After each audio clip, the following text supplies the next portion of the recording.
नमस्कार प्यारे बच्चों, आप सभी का स्वागत है एक बार फिर से आइडियल क्लासेस में। और आज का जो हमारा चैप्टर है वो है आपका मैथमेटिक्स में द्विघात समीकरण। ठीक है भाई। और ये हिंदी माध्यम के बच्चों के लिए क्लास है। इंग्लिश मीडियम में क्वाड्रेटिक इक्वेशन जो है इसी को कहते हैं और इसकी अलग से सेपरेट क्लास है, वहाँ पर जाइए अगर आप इंग्लिश मीडियम्स के स्टूडेंट हैं तो। हिंदी माध्यम वाले आप सभी का स्वागत है। ठीक है भाई, चलो चलते हैं। सबसे पहले समझते हैं कि अगर हम आ गए हैं द्विघात समीकरण पे तो हम समझ लेते हैं कि भाई द्विघात समीकरण होता क्या है। बहुत सिंपल सा द्विघात समीकरण है। आप सभी को बहुपद पढ़ाए गए होंगे, है ना। अगर वहां पर क्या है तो हमने बताया था, जब भी किसी बहुपद की, कोई भी बहुपद है, उस बहुपद की जो घात है वो क्या हो, दो हो। ठीक है, तो उसे क्या बोला जाएगा, उसे बोला जाएगा द्विघात समीकरण। क्या बोला जाएगा, द्विघात समीकरण। किसी भी बहुपद की अगर घात कितनी है भाई, दो घात है, तो उसे द्विघात समीकरण कहा जाता है। जैसे एग्जांपल लें, उदाहरण लें, तो मान लो हमने लिखा यहाँ x square plus 2x plus 1। तो मैं कहूँगा ये एक बहुपद है और इसकी अगर आपको बोला जाए कि घात बताइए कितनी है, तो यहाँ जो बहुपद की घात है, भाई आप 9th क्लास पढ़ के ही आए होंगे, वो है ना। और पढ़ के आए होंगे तो इतनी चीज आपको पढ़ाई गई होगी कि क्या होता है, किसी भी बहुपद की अगर घात निकालनी है तो उसकी जो सबसे बड़ी पावर होती है, तो यहाँ पे सबसे बड़ी देखो, यहाँ पर क्या दो, यहाँ पर है 1, और यहाँ पर है नहीं, तो एक्स की पावर हम चाहें तो 0 लिख सकते हैं, क्योंकि किसी की पावर 0 उसकी वैल्यू 1 ही होती है, तो 1 इंटू 1 ये 1 ही रहेगा। करेक्ट, तो इससे कोई फर्क पड़ेगा नहीं, राइट। तो पॉइंट ये है कि जो हमने बोला वो ये कि किसी भी बहुपद की घात जो है वो सबसे बड़ी पावर तो कितनी है, यहाँ पे 2, इसकी घात 2 है, तो हम ये कह सकते हैं कि ये एक द्विघात समीकरण है। ये क्या है, ये एक्स स्क्वायर प्लस 2x1 जो है वो एक आपका द्विघात समीकरण है। तो आप बोलेंगे यस सर, ये एक द्विघात समीकरण है। अब अगर ये द्विघात समीकरण है तो इससे रिलेटेड कुछ पॉइंट हैं, कुछ आपके फॉर्मूले हैं, उनको समझना है। द्विघात समीकरण आपको समझ आया कि भाई द्विघात समीकरण क्या होता है। बहुत सिंपल है, वह बहुपद जिसकी घात जो है वो 2 हो तो उसे द्विघात समीकरण कहा जाता है। किसी भी बहुपद की, मान लो अगर यहाँ पे ये लिखा है 2x स्क्वायर ही लिखा हुआ है, 2x स्क्वायर, तो मैं कहूँ ये द्विघात समीकरण है, बिल्कुल है।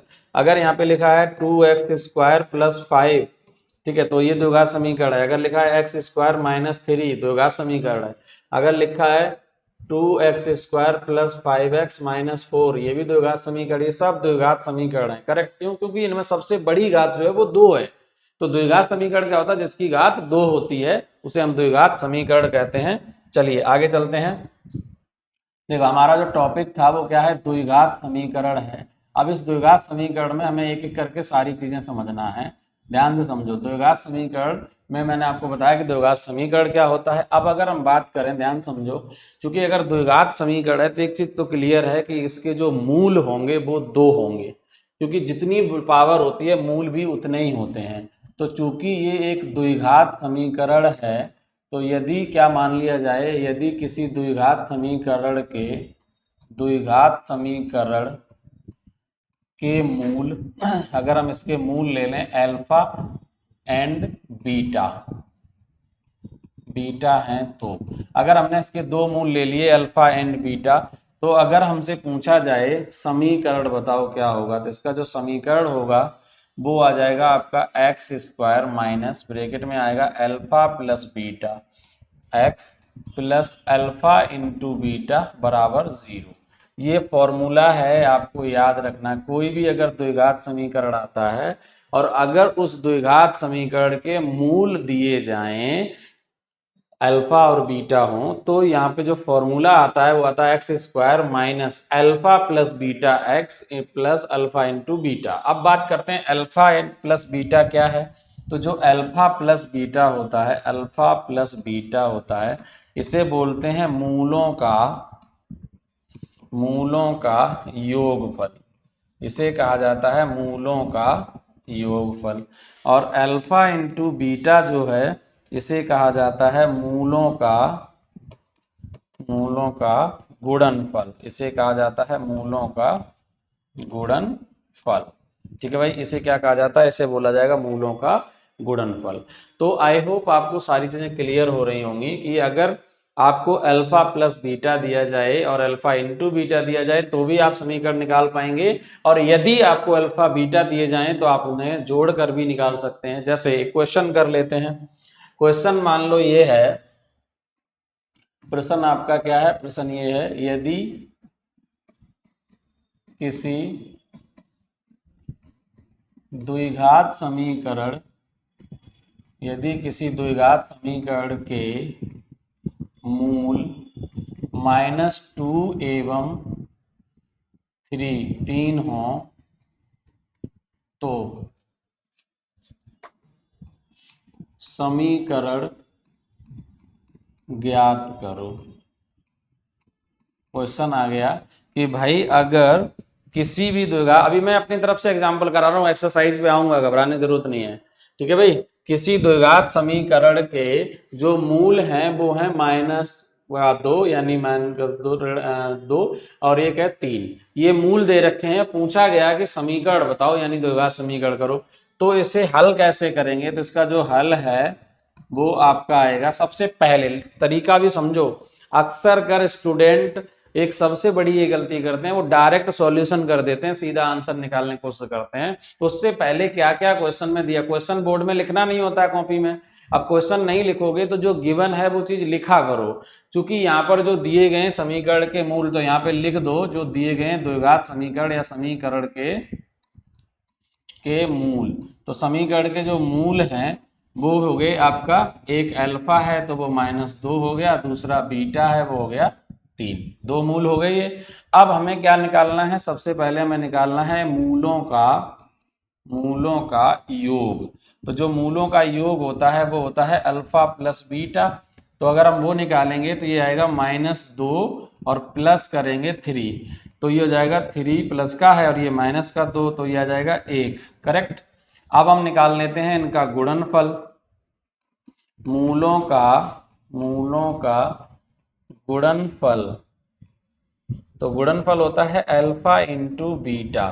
तो वो क्या होता है भाई, वो आप निकालोगे तो -2 इनका मल्टीप्लाई करेंगे 3 में, तो ये आ जाएगा आपका 2 3 जा 6 माइनस का 6 आ गया, करेक्ट। अब मूलों का योगफल आ गया और गुणनफल आ गया, तो हमें पूछा गया समीकरण, ठीक है। समीकरण इसे लिखते हैं अभीष्ट समीकरण, इसका मतलब है जो चाहिए वो समीकरण। तो क्या होता है ये formula, x² minus alpha plus beta x और प्लस अल्फा इंटू बीटा बराबर 0, करेक्ट। तो अब अगर हम यहाँ वैल्यू रख दूं x² minus alpha plus beta की जो वैल्यू है वो 1 है, तो यहाँ पे 1 रख दो, 1x plus alpha into beta की वैल्यू -6 है तो -6 रख दीजिए बराबर 0। जरा सॉल्व करो, x² माइनस 1x या खाली x रख सकते हैं, ये प्लस माइनस -6 बराबर 0। यही आ गया इस प्रश्न का आंसर, ठीक है भाई। तो ये है इस प्रश्न का आंसर। इसी तरीके से सॉल्यूशन करना है। अगर एग्जाम में इस टाइप का प्रश्न आता है, और आए हुए हैं ये प्रश्न, ये मत समझना कि आए नहीं है, ये ऐसे प्रश्न ही एग्जाम में आते हैं, ठीक है भाई। तो आप समझने का प्रयास करें, अगर आपसे इस टाइप से क्वेश्चन पूछा जाता है तो आप इसका सॉल्यूशन ऐसे करेंगे, ठीक है भाई। चलो चलो आगे चलते हैं। अब मैंने ये दे दिया कि आपको भाई मूल दिए जाएं तो कैसे ज्ञात करें। अब मान लीजिए अगर आपको समीकरण गिवन हो, कोई भी समीकरण दिया जाए, मान लीजिए अब जो द्विघात समीकरण होता है उसका स्टैंडर्ड फॉर्मूला होता है ax² plus bx plus c बराबर 0। क्या होता है ax, ये आपका टॉपिक चल रहा है द्विघात समीकरण। मुझे खैर बताने की जरूरत नहीं है बार बार, क्योंकि अगर आप यहाँ तक क्लास लेने आए हो तो ऑब्वियसली आपको ये टॉपिक पता ही रहेगा, लेकिन फिर भी लिख देते हैं, ठीक है। तो ये एक स्टैंडर्ड द्विघात समीकरण है ना, करेक्ट। यही फॉर्म में रखना है, इसमें हमेशा x² का कोफिशिएंट a होगा और x का कोफिशिएंट b होगा, ये कांस्टेंट टर्म होगा। तब यदि आपसे पूछा जाए कि मूलों का योग बताओ, तो जो मूलों का योग होता है वो रखोगे तो भाई आप रिप्रेजेंट से अल्फा प्लस बीटा से ही करोगे। इसका फॉर्मूला होता है -b/a। अब ये b ये नहीं है कि यहाँ जो लिखा है बीच में वो b है, नहीं, इस b का मतलब है -x का गुणांक। जो भी x का गुणांक होगा वो यहाँ, जैसे x का गुणांक यहाँ b है तो b रख देंगे, करेक्ट। नीचे हमेशा आएगा x² का गुणांक, एक्स स्क्वायर का गुणांक, ठीक है। और अगर पूछा जाए गुणनफल मूलों का, तो गुणनफल बराबर होता है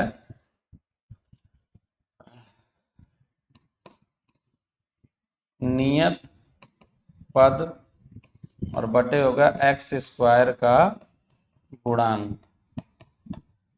मतलब हुआ ये c अपॉन a, ठीक है। ये हो गया नियत यानी कांस्टेंट टर्म, और दूसरा ये एक्स स्क्वायर का गुणांक हो गया a। तो अल्फा इंटू बीटा जो मूलों का गुणनफल है वो आता है c अपॉन a। क्या आता भाई? वो आएगा c अपॉन a। समझ आ रही है बात? चलो, जैसे एग्जाम्पल हमने दिया 3x² माइनस 7x प्लस 5, ठीक है, ये दिया। अब हम पूछ रहे हैं यहाँ पर कि मूलों का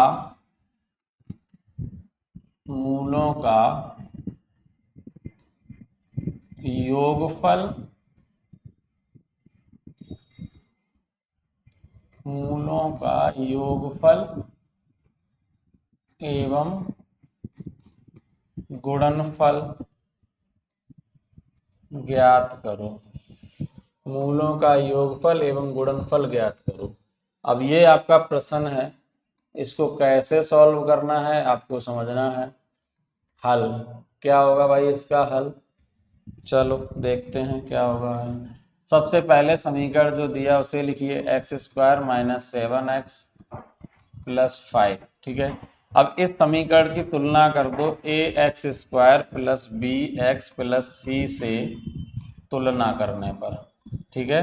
तुलना करने पर अगर हम इससे तुलना करेंगे तो x² का गुणांक जो है वो a है, यहाँ पर 3 है, तो a बराबर आ गया मतलब 3, करेक्ट। x का गुणांक यहाँ b है और वहां पर कितना है, -7 है, तो -7 आ गया। c बराबर यहाँ पर है c, और कांस्टेंट टर्म यहाँ पर कितना है, यहाँ पर है 5, तो c बराबर आ गया 5। a b c की वैल्यू पता चल गई।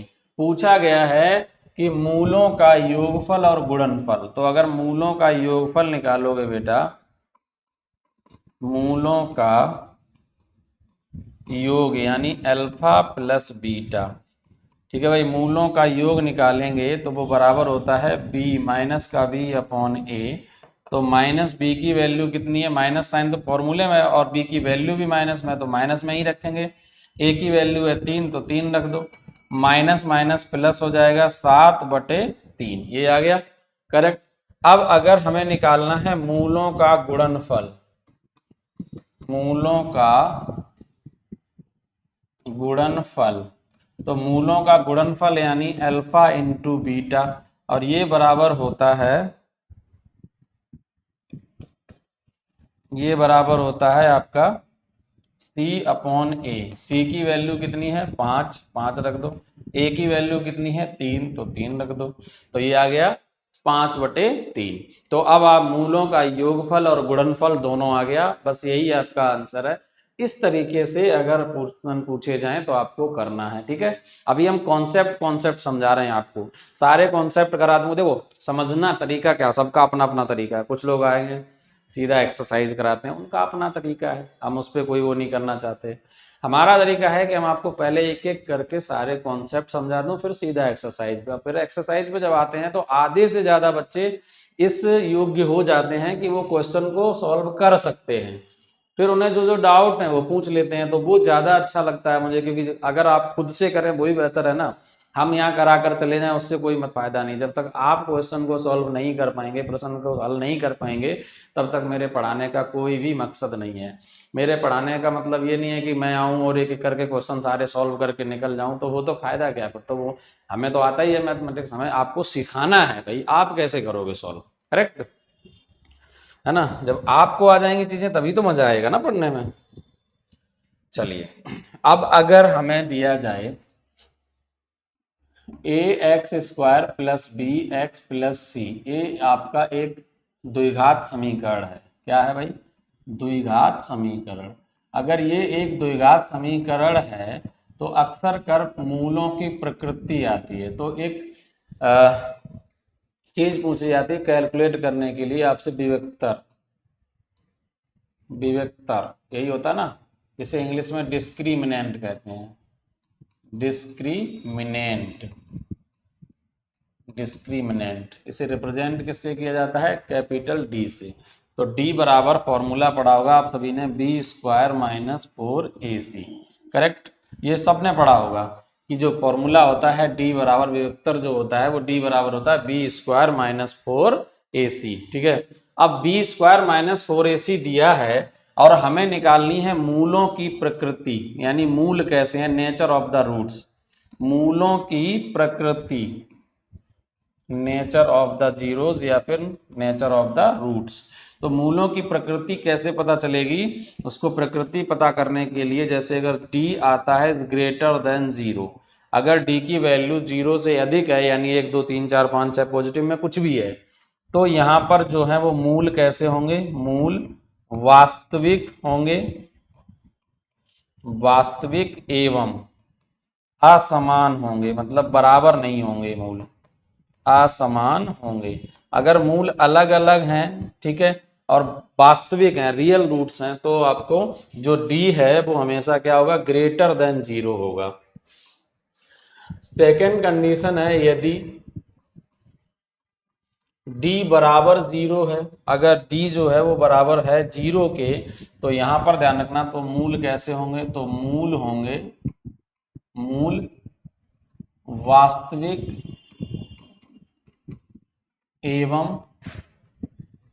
एवं समान है। दोनों ही रूट बराबर होंगे और वास्तविक होंगे। ठीक है, दोनों ही रूट जो हैं वो वास्तविक और समान होंगे। तीसरी चीज है d जो है अगर लेस देन 0 है, ठीक है, लेस देन 0 का मतलब होता है नेगेटिव है, 0 से कम है, ऐसे केस में मूल जो है वो कैसे होंगे? मूल काल्पनिक होंगे, इमेजिनरी रूट्स होंगे, काल्पनिक होंगे। या फिर हो सकता है बुक में लिखा जाए क्या? वास्तविक, वास्तविक मूल नहीं होंगे। ठीक है, बात तो एक ही है, मूल अगर वास्तविक नहीं होंगे इट मीन्स कि काल्पनिक होंगे। ठीक है भाई, तो ये चीज भी आपको ध्यान रखनी है। ये 3 कंडीशन मैंने बताई अलग अलग। ठीक है, अब हम एक्सरसाइज पे ही मूव करेंगे सीधा। ठीक है, जो भी एक्सरसाइज में प्रश्न आएंगे उन प्रश्नों को सॉल्व करते चलेंगे। ठीक है भाई, तो ये है आपका कॉन्सेप्ट जो हमने अभी बताया आपको। अब इससे रिलेटेड एक क्वेश्चन कर लेते हैं, फिर अपनी एक्सरसाइज पे आ जाते हैं। प्रश्न क्या है? प्रश्न ये है, प्रश्न ये है, यदि के x square minus 4x plus 3 के मूल वास्तविक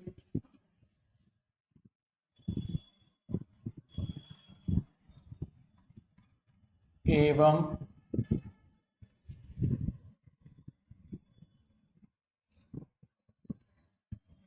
यहाँ पे थोड़ा चेंज कर लो, माइनस का 1 कर, के x square minus 4x minus 1 के मूल वास्तविक एवं बराबर हों तो के का मान क्या होगा? क्वेश्चन ये है, क्वेश्चन समझ आ रहा?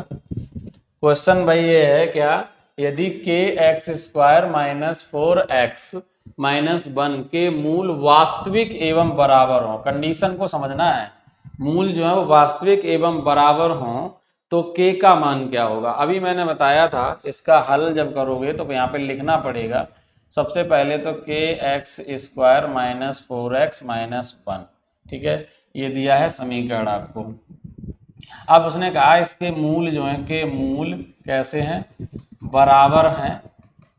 अब मूल अगर बराबर हैं तो फॉर्मूला क्या होता है? फॉर्मूला होता है कि d बराबर 0 होता है। कंडीशन क्या होती है? d बराबर 0। अब d की वैल्यू होती है बी स्क्वायर माइनस 4ac, अभी कराई पीछे, और ये बराबर किसके होगी? 0 की होगी। मैं समझा देता हूँ, कहीं आपको कंफ्यूजन है अगर। देखो यहाँ पर, देखो इस वाले में देखो, मैंने क्या कहा था, जब मूल जो है वो वास्तविक एवं बराबर होंगे, समान का मतलब बराबर ही होता है, तो यहाँ पर कंडीशन होती है भैया d बराबर 0। बाकी देखो तीनों में किसी में डी ग्रेटर देन जीरो तो वास्तविक है, लेकिन मूल असमान है, समान नहीं है, बराबर नहीं है। यहाँ पर भी बराबर की बात नहीं है, काल्पनिक है। बराबर सिर्फ एक कंडीशन में है कि जब डी जीरो हो। तो हमने वही चीज यहाँ पर कराई है। मैंने क्या कहा, बी स्क्वायर माइनस 4ac बराबर जीरो। अब b की वैल्यू क्या होती है, x का गुणांक जो कि कितना है यहाँ पे -4, इस -4 का स्क्वायर कर दो। -4 इंटू ए की वैल्यू कितनी है, k है। c की वैल्यू है -1, ये रख दो, बराबर क्या आएगा 0। 4 का वर्ग करेंगे ये 16 आएगा, इधर गुना करेंगे माइनस माइनस ये प्लस हो जाएगा। ठीक है भाई, ये प्लस का 4k आएगा और ये बराबर उधर जाएगा 0। तो अगर मैं यहाँ से 4k निकालूंगा तो ये 16 उधर चला जाएगा। यहाँ से अगर हम k की वैल्यू निकालते हैं तो -16 और ये चला जाएगा कहाँ, इसके बटे में, डिवाइड में। तो 4 से काटोगे, 4 चौके 16 यानी 4, तो k बराबर क्या आ गया, -4। ठीक है भाई, यही इसका आंसर है। ठीक है, इसी तरीके से आपको करना है। इसका जो उत्तर आ गया वो क्या आ गया, -4। ठीक है भाई, तो ये मेथड है आपको क्वेश्चन सॉल्व करने का। ठीक है भाई, इस तरीके से अगर आप प्रश्न सॉल्व करेंगे तो आपका एग्जाम में कहीं भी कोई स्कोप नहीं है मार्क्स काटने का। ठीक है, एग्जामिनर को यानी जो कॉपी चेक करने वाला है उसको किसी भी तरीके से मौका मत दो। ठीक है, कॉपी चेकर जो है उसको कहीं से भी मौका मत दो कि वो आपके अंक काट सके। तो आज की जो क्लास है इसमें हमने सारे के सारे आपको कॉन्सेप्ट समझा दिए। ठीक है, चलिए कुछ क्वेश्चंस भी ले लेते हैं। ठीक है,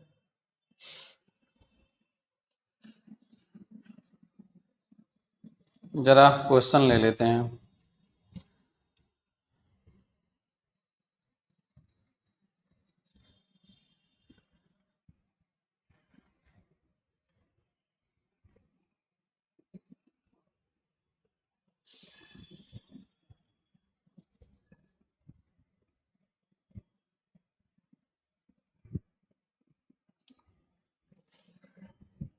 एक बार हिंदी माध्यम के वो निकाल लेते हैं, चलिए। और एक्सरसाइज पहले ही चलते हैं, क्या है क्वाड्रेटिक इक्वेशन में वो भी देख लेते हैं भाई।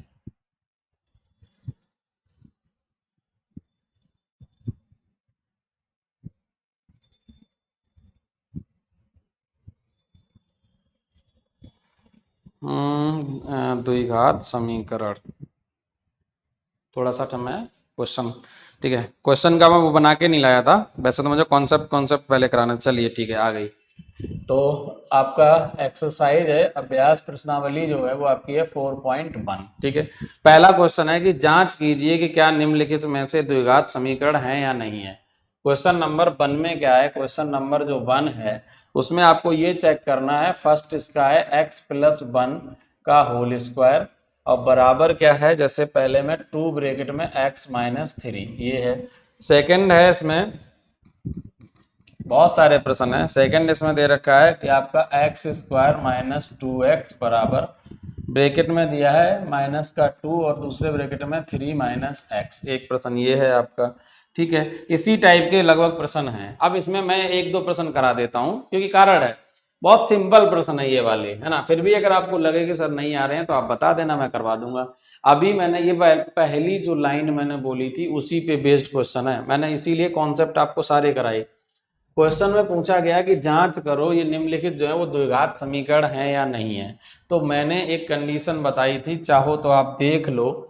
इसमें सबसे पहले जब मैंने द्विघात समीकरण शुरू किया था उसी द्विघात समीकरण में सबसे पहली स्लाइड है ये, जहां पर मैंने ये बताया था कि कोई द्विघात समीकरण कब होता है, यदि उसकी बहुपद की घात जो है वो कितनी होनी चाहिए। यदि किसी बहुपद की घात अगर 2 हो तो उसे द्विघात समीकरण कहते हैं, ये समझाया था।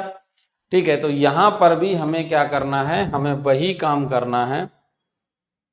हमें बस ये चेक करना है कि इनकी घात क्या है। अभी तो ये बहुपद सही से लिखा ही नहीं है, तो x+1 का पहले होल स्क्वायर खोलेंगे तो ये आएगा x² + 1 का स्क्वायर प्लस इन दोनों के गुणनफल का दुगुना 2x। मैं उम्मीद करता हूं कि आपको इतना पता होगा कि a+b का होल स्क्वायर क्या होता है। अगर 10th में आ गए हैं तो ये बेसिक चीज है भाई, इतना तो कम से कम पता होना चाहिए कि a+b का होल स्क्वायर क्या होता है। तो ये होता है a² + 2ab + b²। ठीक है, अगर यहाँ माइनस साइन है तो यहाँ पर भी माइनस आ जाएगा, अदरवाइज बाकी सब कुछ सेम रहेगा। मैंने वही किया, A square plus B square plus 2ab ये रहा, इधर मल्टीप्लाई करो इसका 2x, इसका इसमें करेंगे तो माइनस का ये 6, 2x से 2x कैंसिल हो जाएगा, यहाँ पर आएगा एक्स स्क्वायर और प्लस दिया जाएगा 1, ये माइनस का 6 इधर अगर लाते हैं तो ये माइनस माइनस प्लस 6 हो जाएगा बराबर 0, ये आ गया एक्स स्क्वायर प्लस 6 और 1 हो जाएगा 7 बराबर 0। अब अगर हम यहाँ देखते हैं इस बहुपद की घात कितनी है, तो यहाँ पर जो बहुपद है इसकी घात जो है वो बराबर है 2। अगर इसकी घात 2 आ रही है, यानी सबसे बड़ी घात कितनी है, यहाँ पे 2 पावर है, तो ये क्या हो जाएगा, यह एक द्विघात समीकरण है। यह एक क्या है, द्विघात समीकरण है, द्विघात समीकरण है।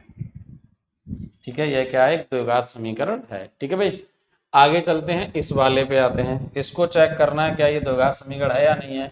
तो एक्स स्क्वायर माइनस 2x बराबर, इसका मल्टीप्लाई करो 2 3 6 माइनस माइनस प्लस 2x, अब इन्हें एक तरफ करो तो एक्स स्क्वायर माइनस 2x, ये आएगा इधर, ये भी माइनस 2x हो जाएगा, माइनस माइनस ये प्लस 6 हो जाएगा, तो ये बन जाएगा एक्स स्क्वायर माइनस का 4x प्लस 6 बराबर 0।